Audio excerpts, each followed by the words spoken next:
Okay, so just now Dr. Shikin already spoke about primary amenorrhea. So it's easier because when you become the later speakers, your job will be made easier. I'm supposed to be the third speaker, but it's okay. We'll just go this endocrine pituitary disorder, HPO axis breakdown, yeah.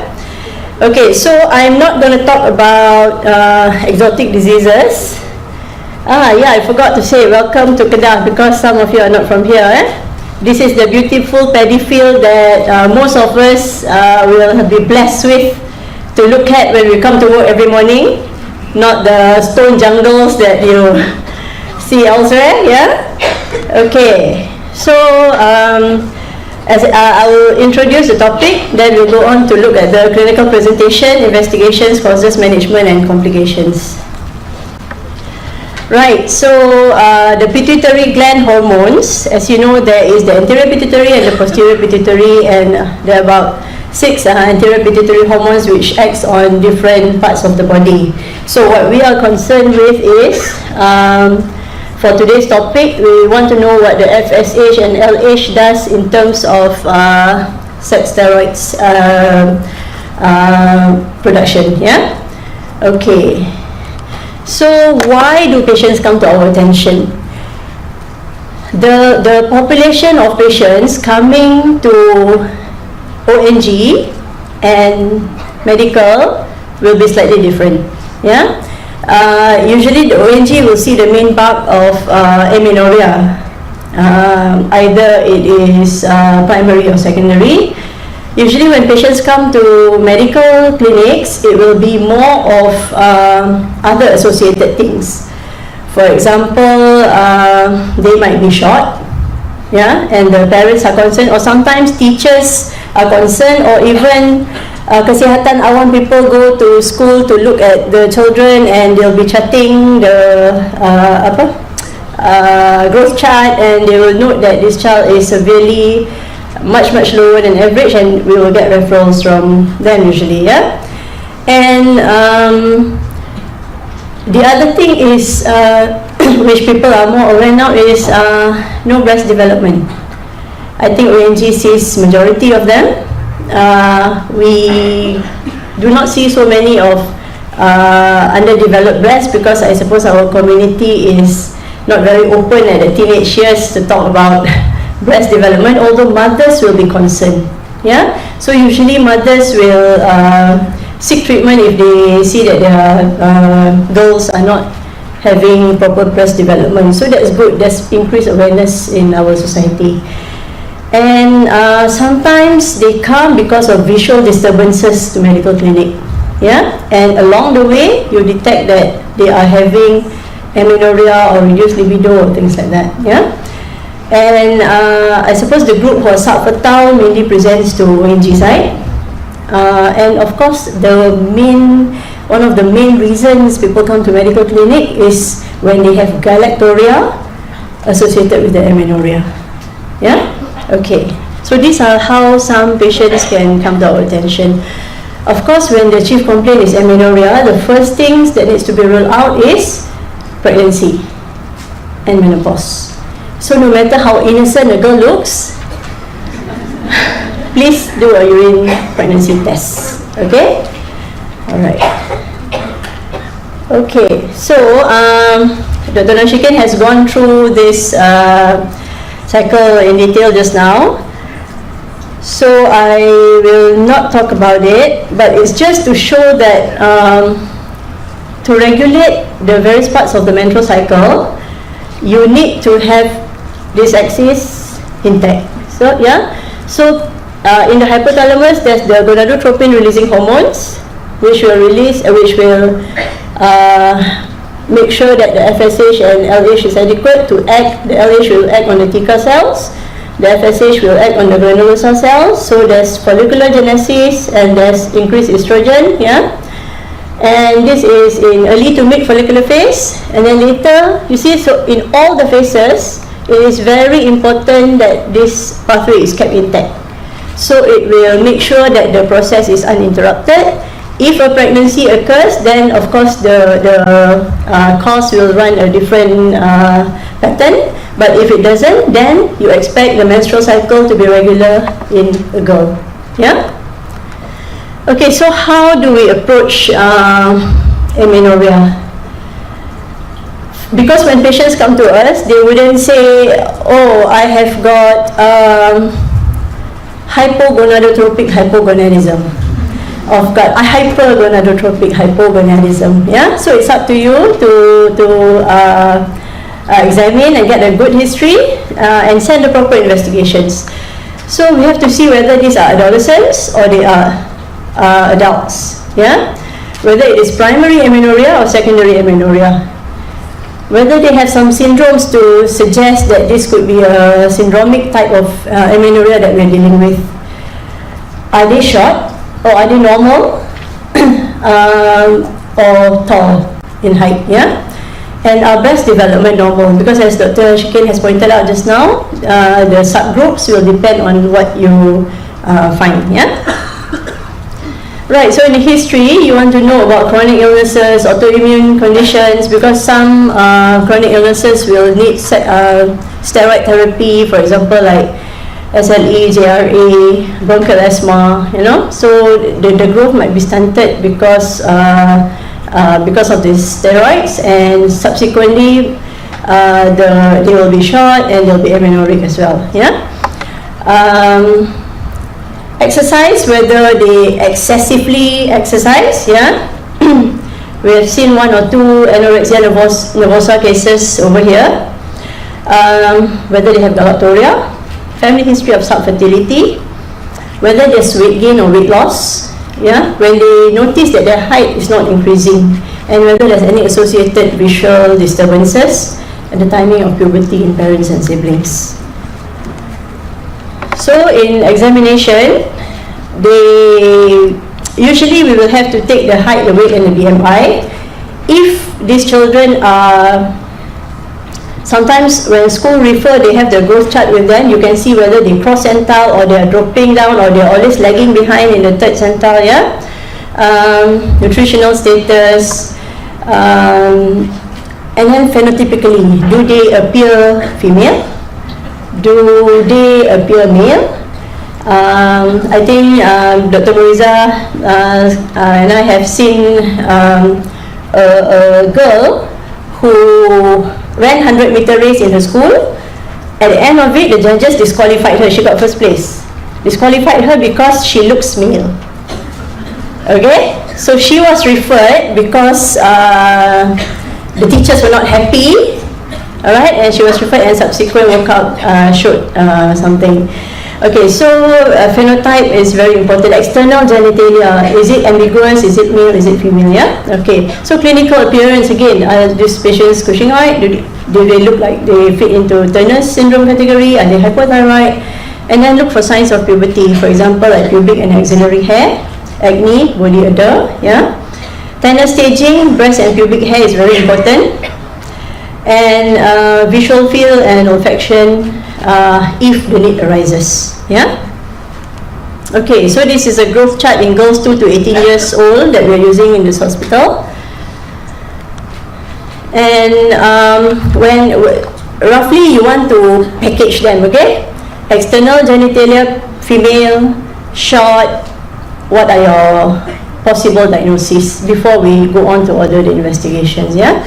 So when they present with, when they are short, so a few causes come to mind, like constitutional delay in growth and puberty, whether they are thalassemics, on chronic steroid therapy, they are hypothyroid, they have chronic renal failure, yeah, Turners, or is it something to do with the pituitary gland? Okay, because when they are short, it means that they are not growing because maybe IGF-1 is low, but then again maybe IGF-1 is normal, but you know you need your sex steroids for augmentation of growth hormone and IGF-1. IGF-1 cannot work when the sex steroids is low. So when the pathology is coming from the pituitary, or the pituitary are intact but the gonads are not producing estrogen, they might be short. Yeah. Someone who is tall or normal height, Then we think of other things like gigantism, if the epiphyses have not fused yet, or acromegaly, if they are already adults and suddenly they are having secondary amenorrhea. Whether the pituitary insult was attained after puberty and after completion of final height. That is also a possibility. And usually patients with prolactinoma, if they present young, because prolactins can affect the gonadotropin releasing hormones, they might be short. But if they are presenting in their reproductive age, say more than 20-30 years old, they will be of normal height. So these are the few things. So this is standard staging development mnemonics. Nobody elevates two mountains in adulthood. It's just a rough thing so that you can, sometimes you see and then you scratch your head, but basically usually when they come to us, they are either one or two. And then later after treatment, you might see the full development. And pubic hair is what do you call it? Because development of pubic hair will depend on adrenal androgens. So I have just put this to share that adrenal steroids, that means the androstenedione produces testosterone, and that is important for pubic hair development, regardless if you are a girl or a boy. Okay, so your gonads might be dysfunctional, but the pubic hair axis might be working as normal. That is something to bear in mind. Okay, but of course they might not go on to become 10 or 5. Okay. Right, so how do we investigate these patients? Initial investigation, if you see that somebody has got no secondary sexual characteristics, they are short or they are tall, send an LH and an FSH. Okay, because the LH, FSH and estradiol will be the thing that points, that will help to guide us in telling whether we need to investigate along hypergonadotropic hypogonadism or hypogonadotropic hypogonadism, right? And also send a thyroid function test and a renal profile, just to make sure that these are not the causes causing them to be amenorrheic, and a prolactin level. So if the LH and FSH is high, then you proceed along the lines to send for karyotyping. But if it is low, everything is low, then this might be hypogonadotropic hypogonadism, and you must suspect pituitary causes. So if you already have everything is low, so assess the other surrogates for pituitary hormones, because you know all the tropes are sitting very near to each other. So it might not just be a single hormone defect. Send for serum cortisol, IGF-1, do an MRI of the pituitary gland, and if they are short, proceed with doing a left wrist and hand for bone age. And usually the radiologist will read the Grolich and Pal atlas to see how much time has lagged between bone age and chrono age. So if you want to treat these short amenorrheic girls, it will affect management later on when you treat them. And usually in our combined Repro-Endo clinic, I'm very blessed because the ONG team can proceed with doing the ultrasound pelvis, and they're able to tell whether the uterus is present or not, how thick is the endometrium, whether the ovaries are streaky and polycystic, so it will hasten the workup for this child. So back to our medical school days. She looks too pretty, try to catch her, remember? Okay, but unfortunately the sequence of bone formation is not like that. It starts with capitate, then hamate, then triquetral, lunate, trapezium, trapezoid, then scaphoid and pisiform. So you have to think up your own mnemonic. Okay? Alright, so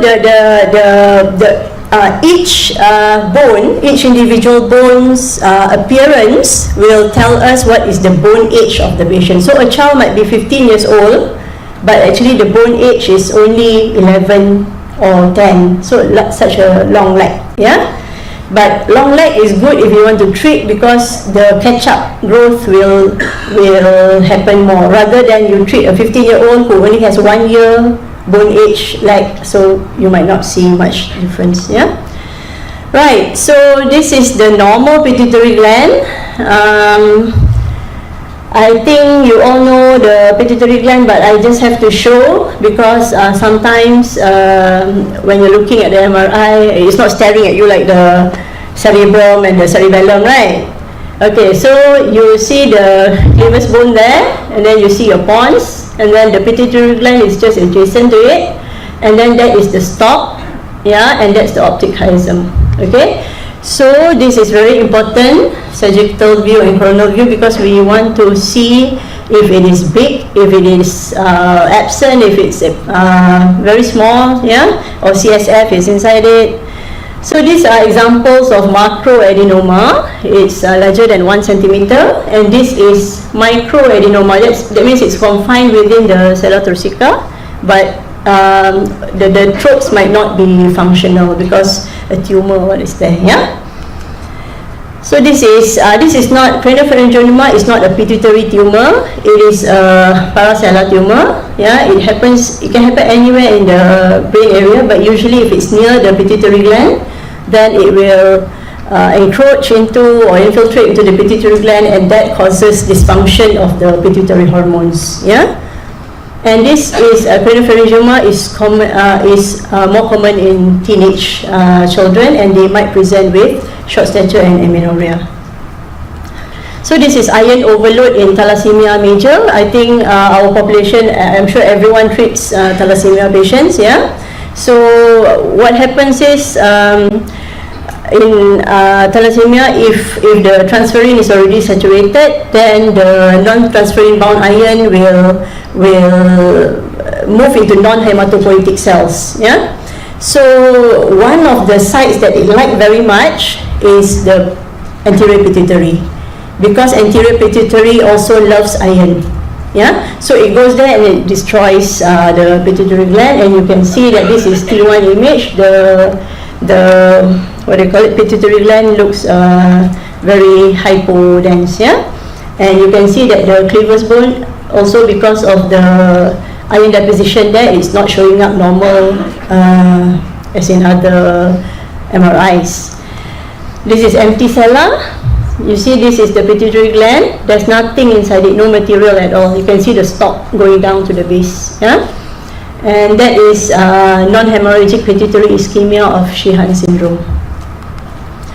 Right, so we move on to causes of hypogonadotropic hypogonadism. Functional deficiency will usually be hypothalamic, yeah? So the excess exercise, anorexics, malnutrition, and all will belong there. So pathology in the hypothalamus will include disruption, either autoimmune granulomatous or ischemia, injury, either trauma or surgery, iron deposition, tumors, whether it's prolactin producing tumors or is it pituitary tumors with excess function like your Cushing's and your acromegaly, or your reduced function is there, so it disrupts the whole mechanics of the pituitary. And also your craniopharyngioma, whether there's history of irradiation, whether the causes can be irradiation and medications such as methadone and heroin, yeah. And also empty sella, or mutations or deletions of genes or transcription factor, for example like Coleman syndrome, Prader-Willi, and septo-optic dysplasia. So how these mutations and deletions of genes or proteins or transcription factor affects is, a simple example, say you have growth hormone, yeah, alamak, tak ada. Sorry, the lights are not coming well. So you have your growth hormone, it sits on the receptor, so it will, okay, that picture over there is showing that when it comes to the binding site, and then there's production of genes and proteins inside your nucleus, okay? So that all three pictures are the same, but it's just to illustrate better. So what happens when it enters the cell, the transcription factor will make will divide it into what it is supposed to do. So for example, growth hormone is supposed to be a division promoting gene and growth promoting gene. It sits on different genes, and then the translation will produce protein. Yeah, so that is better seen there. But if you have problems,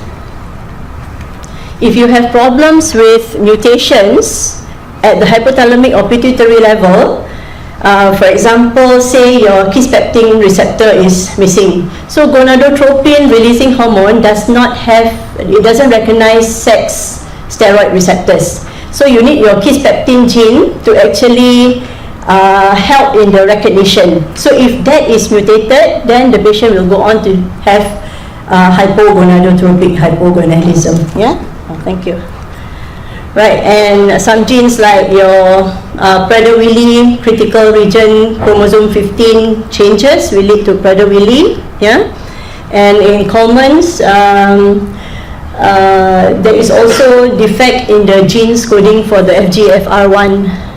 These are the more common ones, yeah? And this PROC1, differentiation of cell types in pituitary. So usually the defect will lead to combined pituitary hormone deficiency. You get panhypopit, yeah? Alright. So how does elevated prolactin inhibits gonadotropin? You know that anterior pituitary, the dopamine inhibitory factor will stimulate the inhibitory G proteins. So this will cause reduction in your adenine cyclase and your CAMP. So it will just make the prolactin just enough. If you have a disruption here at the pituitary stalk, from the hypothalamus to anterior pituitary, there will be no dopamine inhibitory factor. So there is free flow of prolactins. So you get hyperprolactinemia. Okay? Similarly, if the prolactins are too high, it will give a feedback on the dopamine and GnRH secretion will be reduced and it leads to anovulatory. Yeah? So excess of normal prolactin levels is enough to maintain lactation, but excess you can have pathologic galacturia, which is lactation, milk production even if someone is not breastfeeding. So the physiological causes of hyperprolactinemia is pregnancy and lactation, and pathological is prolactinoma. The others are all, this can be considered physiological changes, but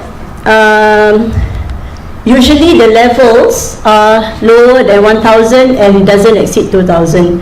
If you see a level of more than 2000, you must suspect prolactinoma. Yeah. So stalk interruptions, pathological non-pituitary, for example renal failure or hypothyroid, all that will cause increase in prolactin levels as well. Yeah. And medications such as tricyclic antidepressants, antipsychotics, antiemetics, and illicit drugs can all cause high prolactin. Okay, so rarely any stalk effect or medication causes more than 2000. So if you're finding someone with lesser than 2000, usually it is a non-prolactin pituitary secretion. Yeah. Right. Okay. I have told about this. Of course, in renal failure, there's reduced renal clearance, so prolactin buildup will be there. Okay, so we touch a bit on prolactinoma. It's the commonest functioning pituitary tumor, and this is the only tumor which doesn't need surgical intervention. Yeah, 90% are intracellular. Yeah, and dopamine agonist is the preferred treatment, because previously people were going for transsphenoidal surgery, but they noted that the outcome from TSS was not so great. Because the dopamine agonist actually will act on this pathway on the D2 receptors and cause patients to go into remission. Yeah. So we can use either bromocriptine or cabergoline to normalize the prolactin and decrease the tumor size. Yeah. Okay, and after that, although sometimes the pituitary might be slightly bulky, but it is not producing significant pathological prolactin hormones. So there will be normalization of menstrual cycle. And you have to tell the patients, if you do not want to get pregnant, say they come to you for amenorrhea, they do not want to get pregnant, please use contraception. Okay? What happens is, you tell them, but sometimes they are already 13, 14 years amenorrheic, then suddenly one fine day they decide to come to you and you tell them, use contraception if you don't want pregnancy. Sudah lama tak ada doktor, sudah 14 tahun. After 1 month they come back, saya rasa macam ada breast engorgement lah doktor. Ayo, macam mengandung lah. Check UPT, betul, positif, ya. So please, if that is what is not desired, be very careful.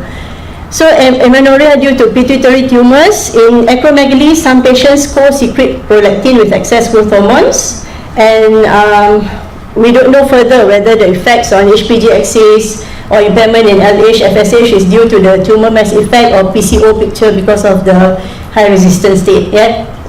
In Cushing's disease, elevated cortisol affects the gonadal function by reducing the GnRH, which further reduces the LH and FSH. Yeah?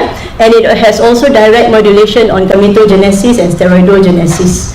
In non-functioning pituitary adenoma, usually due to stop effect, so prolactin will go up and patients will become amenorrheic. Yeah?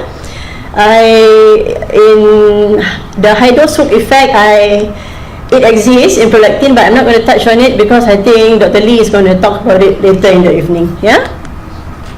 Okay, so how does hypothyroid raises prolactin? So, you know, TSH, prolactin, growth hormones, it acts synergistically with the FSH and LH, yeah, to promote for follicles to grow, yeah. And the higher prolactin level might block the secretion and action of gonadotropes, yeah. And even if you don't have hypoprolactinemia, the hypothyroidism itself may contribute to infertility or amenorrhea, since the thyroid hormones are necessary for maximum production of estradiol and progesterone. So if you don't get the max effect, you don't get the progesterone withdrawal and all, you won't go into bleeding monthly.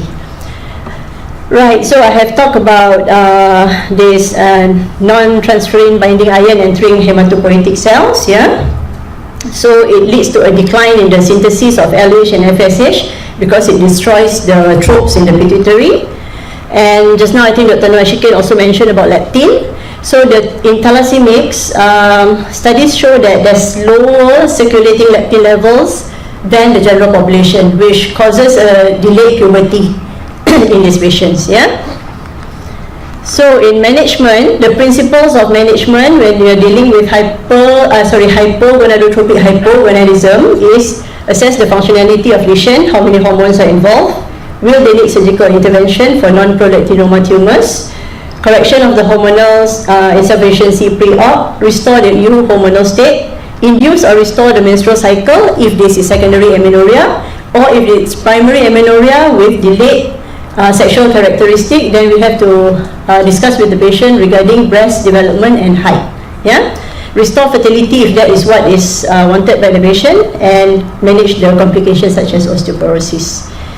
So patients might present differently. Amenorrhea with normal height might be prolactinoma, or after completion of puberty. Short, you think of tumors in children or turners or thalassemia. Syndromic, Coleman or Prader-Willi, or there's presence of breast development, but there's amenorrhea that shows normal estrogen, so we think of anatomical causes or PCOS. So the issues are amenorrhea, absence of secondary sexual characteristic, and short stature. So induction of puberty, from medical point of view, from endocrine point of view, issues to be considered includes timing of the initiation of estrogen for girls with known estrogen deficiency. The duration of unopposed estrogen to be achieved to mimic normal puberty, and possible interference with other pubertal treatments such as growth hormones. So if you want to treat a child who is short and amenorrheic, I would very much like it if height is attained first, because you know the sex steroids is important for closure of epiphysis. A little bit of sex steroids is fine. Yeah, a bit of sex steroids will augment the growth spurt, make the IGF-1 flourish. Yeah, so there will be increase in height, but full dose steroid replacement therapy, estrogen therapy will stunt the growth there and then. Please give me 2 more minutes. Okay, Right? So the plan for maintenance dose once the adult dose have been achieved. So the aim of induction of puberty, achieve the timely secondary sex characteristic, breast development, uterine development. This leads to menses, yeah, and peak bone mass and growth spurts, yeah.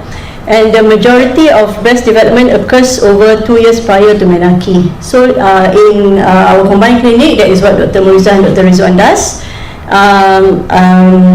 The regime will usually be consisting of progenova, like the regime that Dr. Ashkin has showed before. Every 6 months, increased by 0.5 milligrams of progenova, which is natural estrogen.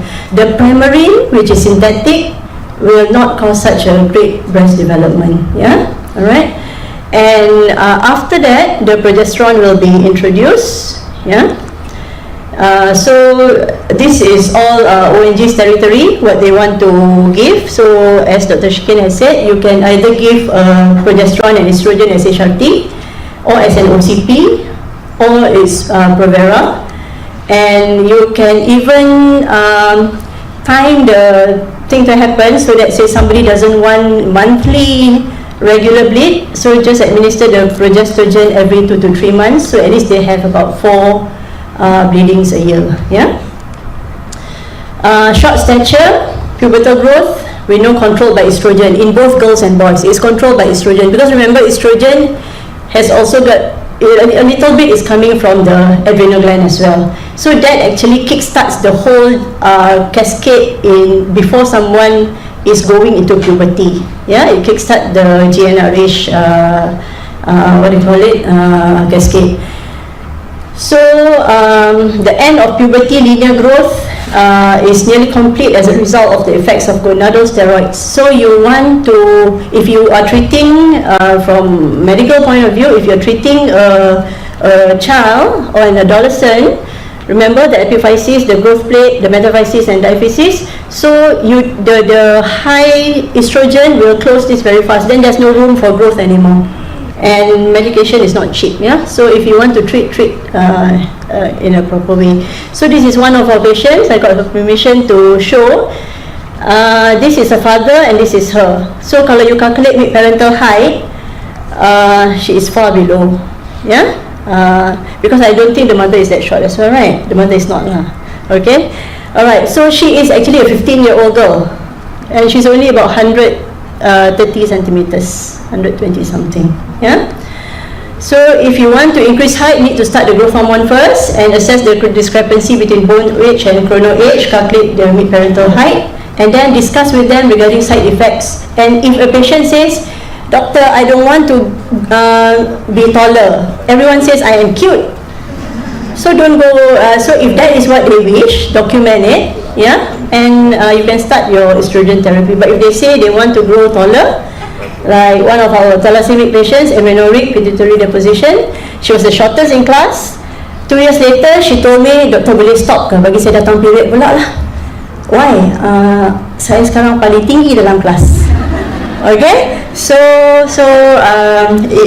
actually by the last 6 months of therapy with growth hormone, you can actually initiate the very low dose estrogen of 0.5 milligrams. Yeah. Right, so complications include osteoporosis and subfertility. Yeah, so this is actually just a summary of what we have spoken about just now.